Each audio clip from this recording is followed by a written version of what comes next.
Hello friends, അസ്സലാമു അലൈക്കും. Welcome back to Shilu's world.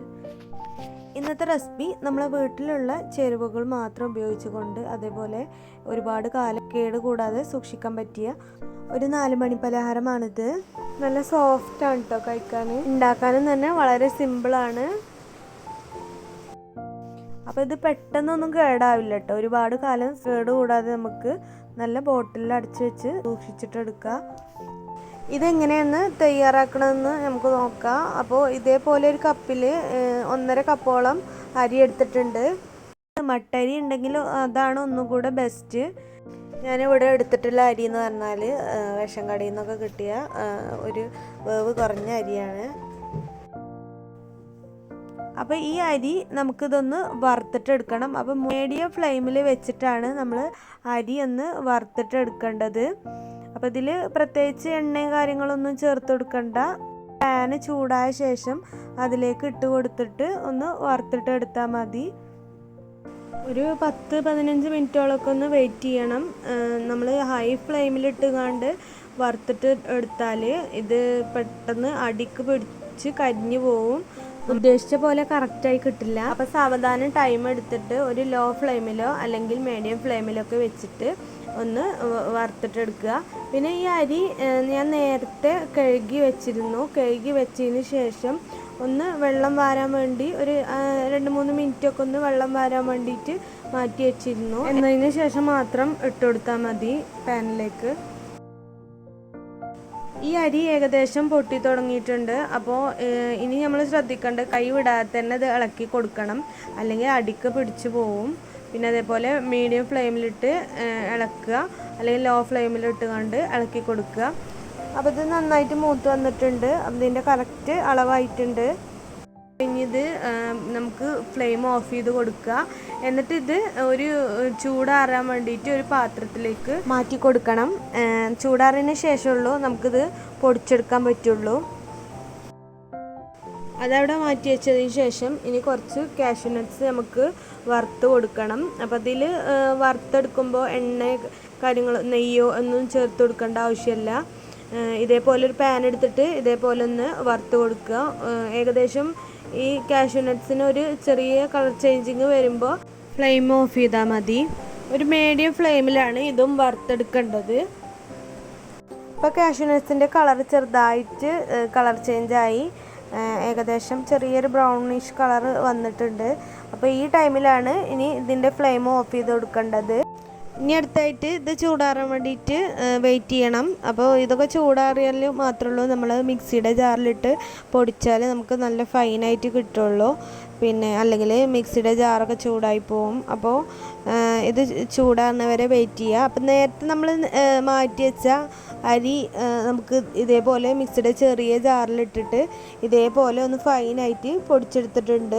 അരിപ്പൊടി ഇതേപോലെ ഒരു ബൗളിലേക്ക് മാറ്റി വെച്ചിട്ടുണ്ട്. ഇനി ഇതിലേക്ക് ബാക്കിയുള്ള മിക്സ് കൂടെ നമ്മൾ ചേർത്ത് കൊടുക്കണം.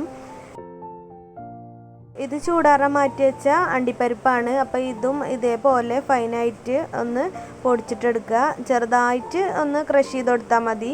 കഴിക്കുന്ന ടൈമിൽ കടിക്കുമ്പോൾ നല്ല ടേസ്റ്റ് ആയിരിക്കും. പൊടിച്ച് വെച്ച ഈ അരിപ്പൊടിയിലേക്ക് ക്രഷ് ചെയ്ത് വെച്ച അണ്ടിപ്പരിപ്പ് ഇട്ട് കൊടുത്തിട്ട് ഇതിലേക്ക് ഇനി അടുത്തതായിട്ട് ഇട്ട് കൊടുക്കുന്നത് തേങ്ങയാണ്. അപ്പോൾ ഒരു തേങ്ങയാണ് എടുത്തിട്ടുള്ളത്. ഏകദേശം 2 കപ്പിൻ്റെ അടുത്ത് വരും തേങ്ങ നമ്മൾ എല്ലാത്തിനെക്കാട്ടിലും അരിപ്പൊടിനെക്കാട്ടിലും ഒക്കെ കുറച്ച് കൂടുതൽ എടുക്കണതാണ് നല്ലത്. എന്നാലുള്ള ഒന്നും കൂടെ ടേസ്റ്റായിട്ട് കിട്ടുക.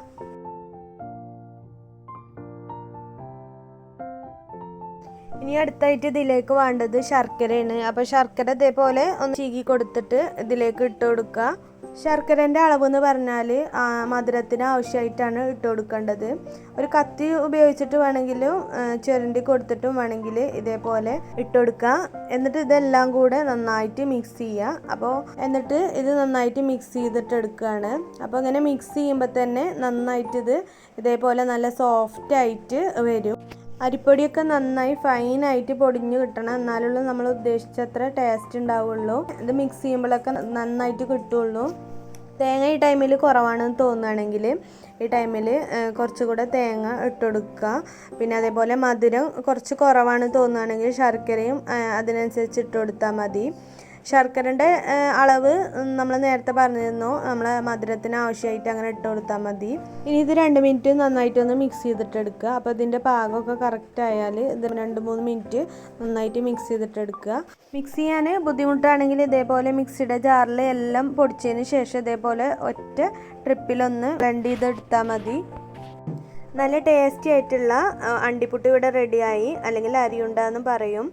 അപ്പോൾ ഇനി ഇത് ഇവിടെ ഇതേപോലെ ചെറിയ ചെറിയ ഉരുളകളാക്കിയിട്ട് ഇതേപോലെ ഉരുട്ടിയെടുക്കുക. ഒരുപാട് വലിയ ഉരുളകളാക്കേണ്ട ആവശ്യമൊന്നുമില്ല, ചെറിയ ഉരുളകളാക്കിയാൽ മതി. ഇത് ഒരുപാട് കാലം നമുക്ക് കേടാവാതെ ഈ രീതിക്ക് ട്രൈ ചെയ്യുകയാണെങ്കിൽ സൂക്ഷിച്ചെടുക്കാൻ പറ്റും. ഒട്ടും കാറ്റൊന്നും കിടക്കാത്ത ഒരു ബോട്ടിലിൽ സൂക്ഷിച്ചെടുത്താൽ മതി. വളരെ പെട്ടെന്ന് തന്നെ നമ്മൾ മിക്സിയുടെ ജാർ ഉപയോഗിച്ചിട്ട് പെട്ടെന്ന് തന്നെ നമുക്കിത് പൊടിച്ചെടുക്കാനും ഉണ്ടാക്കിയിട്ടെടുക്കാനൊക്കെ സിമ്പിളായിട്ട് തന്നെ കഴിഞ്ഞു. ഇതിൽ കുറച്ച് ടൈം എടുത്തതെന്ന് പറഞ്ഞാൽ നമ്മൾ അരി വറുത്തെടുത്തപ്പോൾ നമുക്ക് ലോ ഫ്ലെയിമിലിട്ട് 10-15 മിനിറ്റ് നമ്മൾ വേവിക്കേണ്ടി വന്നു, വറുത്തെടുക്കേണ്ടി വന്നു. അപ്പോൾ അതിന് മാത്രമേ ഉള്ളൂ കുറച്ച് ടൈം എടുത്തിട്ടുള്ളൂ. ഇത് നമുക്ക് വൈകുന്നേരം ചായയുടെ കൂടെയൊക്കെ കഴിക്കാൻ നല്ല ടേസ്റ്റ് ആയിരിക്കും. നമ്മൾ ഇത് ഉണ്ടാക്കിയിട്ട് എടുത്താൽ അതിൻ്റെ ഒരു 2 ദിവസം കഴിഞ്ഞ് കഴിക്കാനായിരിക്കും ഒന്നും കൂടെ ടേസ്റ്റ്.